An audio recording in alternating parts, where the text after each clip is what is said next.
To UnitedWeStrike.com radio on the International Community Radio Network. Alrighty, we have made the transition across the pond. My name is Gary Hendershot, and I'm now in control, pushing all the buttons, turning all the knobs and dials, and getting ready to bring in my first guest of the evening, Dr. Dean Lloyd and Am Rosen. If you'll please stand by just a moment. All right, gentlemen, I do believe you're live. Are you feeling strong, ready to rock and roll?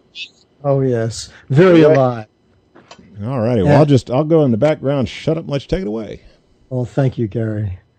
Hi, everybody. This is Am Rosen, and along with my good friend and colleague, Dr. Dean Lloyd, we're here to make another contribution to the United We Strike Marathon.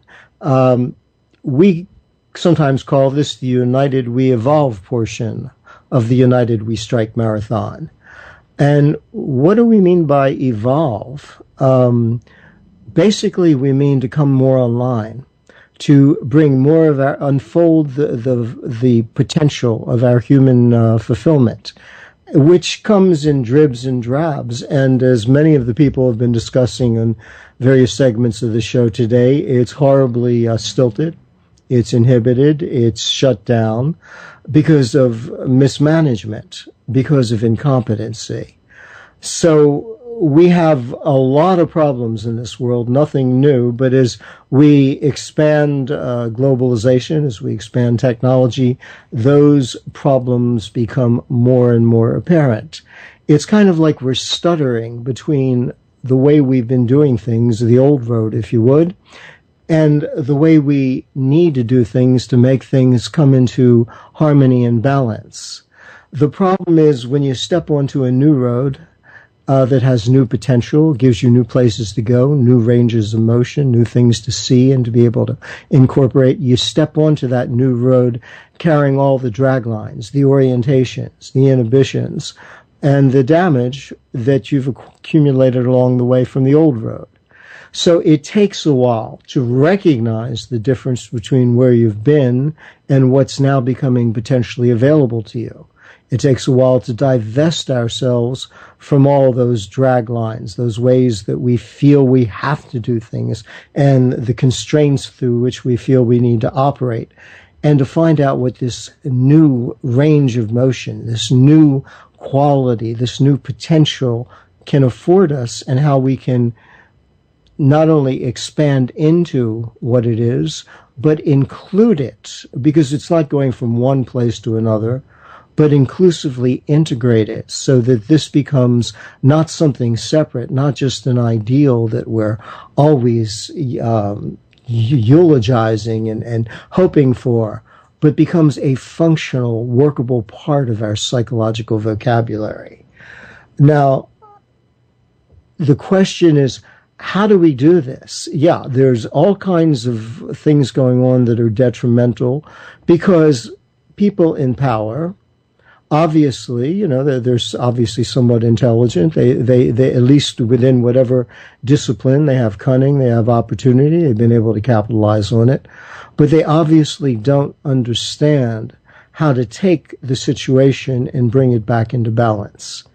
When I deal with a person, I'm looking at the mind-body complex. I'm saying, where are their excesses and where are the deficiencies?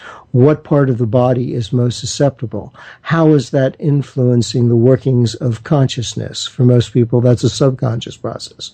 When I look at the body politic of a global humanity, I see the same thing. Too much here, deficiencies there, creating inflammation, stagnation, deterioration, and breakdown. When you don't know what to do, if you think that if you sneeze, it's because little demons are threatening you, and you build up a whole system to try and handle sneezes or sickness based on that, you commit yourself to it, you get one way of processing. If you find out, finally you invent a microscope, you see that there are microscopic organisms, bacteria and virus, and you realize that too much of the wrong kind disrupts the metabolic function of a system and leads to breakdown, you start to deal with it in a different way. So what is it that we need, and how do we go about attaining it? Well, I mentioned power. Power is not good or bad. Power is not right or wrong. Strictly depends on the intelligence, the comprehensive understanding of whoever is using it. And that's a commodity, comprehensive intelligence, that's sorely lacking right now. If you put power in the hands of someone who's incompetent, a tool, they may hurt themselves, destroy something valuable, make a mess of the tool. If you put it in the hands of someone who's an adept, someone who has mastered what this range of motion that this tool can bring into focus makes accessible, well, they can use it skillfully, artistically, or not use it. It's never a problem. Power simply means energy that's been harnessed, energy that's given a conscious direction. In nature, the geothermal, ecological, environmental forces, the what constitutes our planet, are what move a lot of the power. That for us would be unconscious. There's all kinds of ways of directing energy. But how do we direct it in our modern age? We do it through media. And that's kind of what we wanted to touch on a little bit today. Modern media. You know, in famous lyric from the Pink Floyd's rock opera The Wall, the character groans in pathetic resignation. Is there anybody out there? You know, because we feel stuck and trapped. We feel cut off. We need to communicate this threat, constant threat to our lives, to our livelihoods, to the health of our body, to the quality of life, creates a lot of tension in us. But we don't, it's not just that. That tension that we're seeing, these imbalances are really a manifestation, a projection of the imbalances that each one of us has been struggling through and has continued to struggle through since our primitive beginnings. I often call it the problem of space age technology versus Stone Age emotions. Who is running the show? The level of consciousness that's currently running the show usurps the intellect with all its facets, all its qualities, its logic, its reason, its objectivity. To what? To the irrationality of our feelings. And we're constantly in war inside of ourselves between how we think things could be and should be, our ideals. And it's nice to think of ideals because they give you a sense of where you could go, a range of motion you could possibly unfold and fill in. And the irrationality of our subconscious, where despite of our reason, our better judgment, our desires, we feel compelled to limit and trash and inhibit ourselves, which has a detrimental effect on our bodies. So what do? We need to communicate with each other. This builds up a lot of tension, which brings about what I call the whistling kettle syndrome. Kettle's whistling because the water has been converted to steam. It's building up pressure. If it doesn't come out, it'll explode. Now, it would be nice if we knew just how to turn the fire off and on, where to put the kettle when we don't want it on the fire. We could control it. But for a lot of us, we don't know how to control the fires of our own consciousness. And we're always juggling, trying to let off steam here and there through one means or another. This makes us very susceptible because if you're imbalanced or confused within yourself, somebody can usually capitalize on it. If someone wants to con you, wants to manipulate you, they can't really do it to you. They have to kind of get you to do it to yourself. And too often, modern media does this by playing off of these unresolved conflicts which we've been dragging around. All of which, by the way, can be easily, completely, and efficiently resolved, leaving us free to become what? Smarter consumers. Not people that can be behaviorally manipulated, but people who feel good, feel comfortable, feel secure, feel clear, who are more ready to open up and inter-exchange with each other because you're no longer afraid of being trapped or cheated or stuck or manipulated, so that you can open up as completely as you want and exchange, share ideas, share feelings, and know how to always reclaim your space comfortably. So if something does come up, you know how to, okay, where am I defending? What misunderstanding, what lack of understanding am I in a defensive posture from? Where did it come from? What purpose did it solve? Is it still doing it? What would be better?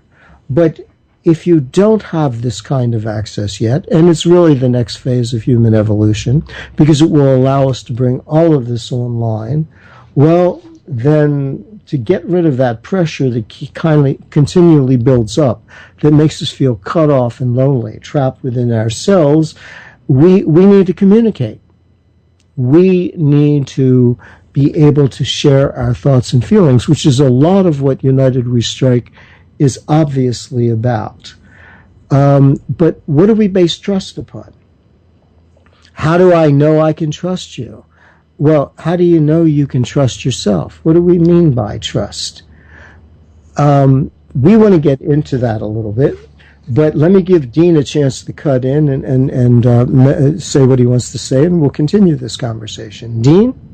Beautiful, Am. Thank you. And all those out there that are used to hearing my voice, you might hear it a little bit different. Well, we had a dust storm here 2 days ago, and where I live, there's a lot of farming that goes on, and the ground doesn't have anything growing on it, but it picks up the pesticides and it picks up the dirt, and we all get to breathe it in. So most of the community is coughing and hacking right now. In any case, I've got a voice, which is great. And when Ann was talking about harnessing power and the media, the two things that first came to my mind was, do you put your attention on the corporate media or the media, ABC, NBC, Fox News, and you might find something there that has a current event, but is it offering anything that's a solution? In other words, the second thing was I don't have a TV, and I get my news mostly from these shows, and also a little bit of reading and a little bit of other radio. But the key is that you put your attention on whatever it is that you want to be empowered by. So if you're putting your attention on the corporate media, you're going to get a large dose of that kind of energy. Now, it's discernment. And what Ham is talking about is harnessing power is the ability to be able to see what is important to you, or what is it that you're capable of. And this is where it funnels down into trust. And I have more to say, but I'm going to try and save my voice for a little bit. So, Am, please segue back into the trust, please. All right. Thank you, Dean. All right. So distract me. Basically, if you feel stuck and miserable and you can't get out of it, and you're tired of torturing yourself or worrying about the impending negative scenarios that we all can, to some degree, are aware of, well, what do you want to do? I want to lose my mind because I can't. The more I think about it, the more uncomfortable I feel, and okay, how am I going to do that? Well, I gotta come to my senses. Because in my mind, I'm not in the moment. I'm going back and forth, rearranging what I thought was into what I think I'm afraid might be. So how to get out of it? Well, if you haven't mastered the meditational arts, and that's without all the cultural toll boothing that goes with it, just the pure ability to think or not think, to move beyond that and know how to explore space and bring it back down into your world functionally. If you haven't done that, then stimulation to distraction. I want to lose my mind and come to my senses. And in a sense, that's a lot of what media provides. Entertainment, baby. Yes. To quote a lyric from Camelot, what else do the simple folk do to help pass the time when they're blue? They sit around and wonder what royal people do. And that's what simple folk do.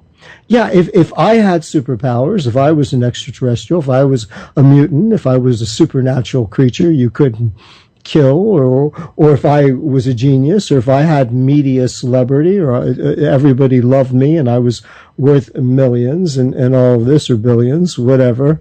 Wow, then my life, and that's okay. They want to see that. Let's enact it. And it's fun.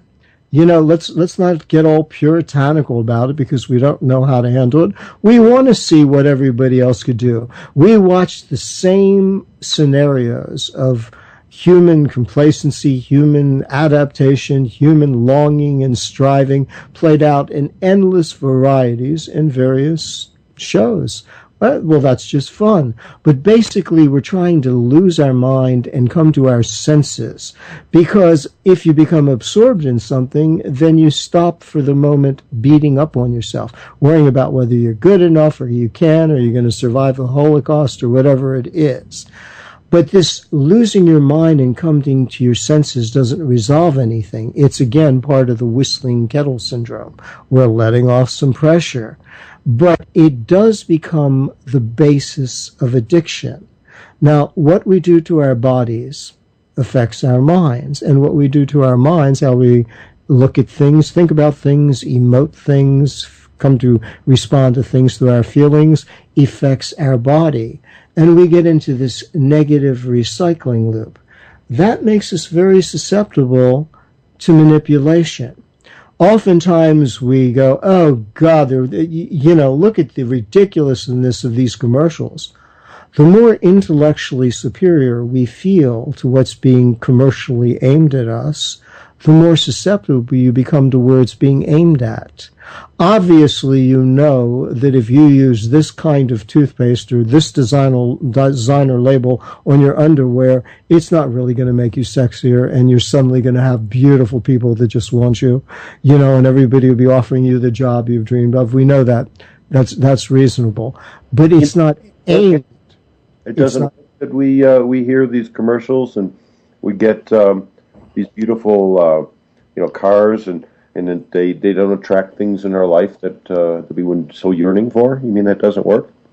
No, it doesn't work because, well, it does work, okay, and here's where it works. The commercialisms, they spend a lot of time getting behavioral psychologists, people that can research behavioral trends, because they don't understand how to correct and enhance the situation. They don't know how to capitalize on it. You feel insecure. You feel inadequate. You feel like you're not getting your share, like somebody might take advantage of you.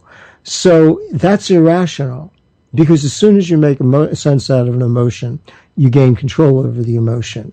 When you can't make sense and you're running around from yourself towards yourself, bouncing back and forth, well, then for a moment, as I said, anything that will distract you, well, if you did this, you'd be all right. Oh, it didn't work. What's because you didn't add this other product? And intellectually, again, we know this is nonsense. They just want to sell us. But the more we deny it intellectually, the more effective it actually turns out to be on that subconscious level where you're trying to get away from the misery, the confusion, the fear, doubt, anxiety, guilt, and shame. And so we buy. We buy what? Products, they're incidental. They're nice. Some of them are good. But we buy distractions. Hope, we buy hope. Well, maybe this will make me, give me more advantages.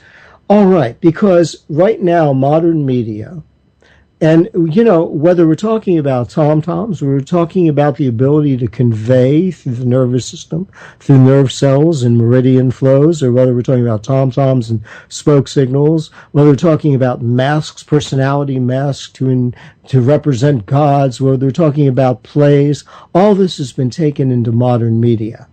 And modern media is show business. But the show's business is making profit, because power, as I said, means that you can direct energy. Now, money is not power, but it gives you access to being able to control, to being able to maneuver things the way you should.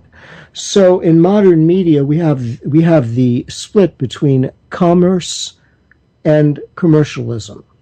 Commerce is simply the distribution of goods and services. Those goods and services may be ideas, thought forms, ways of looking at things, ways of interacting, as well as physical products. But commercialism is where the business takes precedent over the show. The show is merely a way of bringing about the business. The problem with commercialism is in promoting consumerism is that it's not interested in quality of life. That's obvious. Though it does bring a lot of things we all find fun and sometimes advantageous. It's interested in profit, because the more profit, the more access, the more control, the more power you seem to have. But as I said, power is not good or bad or right or wrong. It strictly depends on who is using it. No tech tool, no technique, no system, no methodology can function any better than the comprehensive understanding that uses it. And right now, we have more access than we know what to do with, or we know how to do constructively. So we keep overcompensating. Let's kill here, let's deplete here, let's relegate there, because, on paper, if we don't, we're going to run out of this, we're not going to have enough of that, it'll bring about. So we keep doing a Band-Aid patchwork grill over everything, which is only creating more excesses in one area, more deficiencies in another, because we keep forgetting we're not just thought forms. We're an interactive composite of the physical, of our being able to respond to it, of our thought forms, and basically the experience in the moment, which most people don't know how to enter into. They ricochet through it for a moment. So why are we bringing all this up? We could go on, and I can give you chapter and verse without leaving anything out as to how this developed, why we are here, and what's involved in freeing ourselves from it.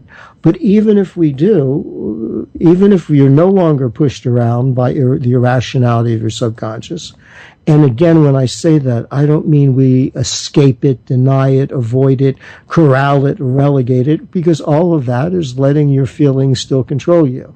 I mean you have full access, you have richer, deeper feelings, more extended ranges of conceptual interaction. You can change at will. This is the next phase of human evolution. It's what's necessary for all of us to be able to take this terrible imbalance that's causing such sickness in the body politic and diminishing the quality of our lives. Listen to the threats that have been, brilliantly exposed today.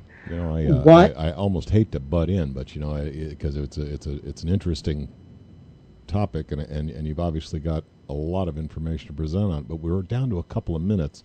And I really don't want you guys to forget to do a little bit of that blatant self-promotion. So if you've enticed somebody out there and they've got a taste for more, where do they go to get it? Dean, bring on a little of your blatancy, please. And I'd love to have contributed more, everybody, but as circumstances are, I'm glad at least to have a voice, and I got a big mouth, almost. Well, let's just put it this way. That the more I get into this, the more Am and I get into this, the more we want to talk about it. So if you do want to ask us some questions, which we would love to answer, and all you need to do is go to our websites. And mine is Accutone.com. That's ACUTONE.com. You'll see a link there on listening to our previous shows, and you'll also get the information that goes to Am's website. And Am's, yours is? Mine is www.lifegame, Lifegame, lifegame.com. You'll find a lot of things there, some excerpts from my two most recent books, as samples. You'll find a podcast library. You'll find the process and the Geigers on the homepage. I really suggest that you take a look at them and contemplate them. We want to make better consumers out of everybody. In other words, we want you to be so clear, so secure, so strong that you can't be manipulated, that you know what you need, and you're not afraid to be open, skeptical, but open to all possibilities, so that you can demand what truly satisfies, and the people that can satisfy those needs, Bravo, thank you, by all means. And the people that can only play off of your weaknesses because they lack the creative insight to know how to make things really move along fall more by the wayside. And thank you for giving us a chance to share with all of you. Wishing you the best. Thank you both very much for your continued participation in the United We Strike Marathon. We really do appreciate you being here. We appreciate your message. But I'll tell you, we've eaten up every minute I could give you, so we're going to have to move right along. Thank you again. Thank you. Hi, this is Recording Master Tim Hewitt for United We Strike, saying join us every second Saturday of each month for the United We Strike Radio Marathon and the 15th of each month where we do the thing of don't buy, don't comply, and ask why.